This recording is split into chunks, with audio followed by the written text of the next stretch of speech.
నాతో రోజు మాట్లాడుతదండి. కానీ నాకు ఏ విషయాలు చెప్పలేదండి. నిన్న నైట్ కూడా మాట్లాడింది. హ్మ్.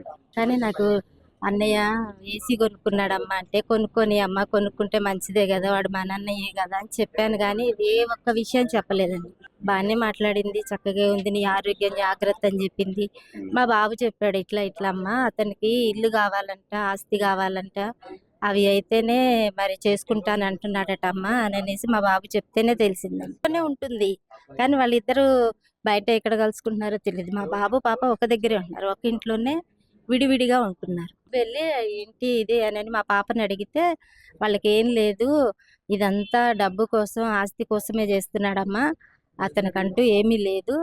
అదంతా వాడు నటిస్తాడు అననేసి చెప్పాడండి. మా బాబు ఎంక్వైరీ చేసాడు. హ్మ్. చేస్తే అలా అని చెప్పాడు. అంటే ఎంక్వైరీలో ఏం తెలీదు. ఆ అబ్బాయి ఏం ఆ చేస్ అబ్బాయి ఢీ షోలో చేస్తాడటండి. హ్మ్. ఆ తర్వాత ఆళ్ళకంటూ ఏమీ లేదు. వాళ్ళ ఫాదర్ లేడు. అబ్బాయి ఒక్కడేనంట. హ్మ్. ఇంకో తమ్ముడేదో ఉన్నాడని చెప్పాడు. హ్మ్. వాళ్ళయి పూర్ ఫ్యామిలీ అండి.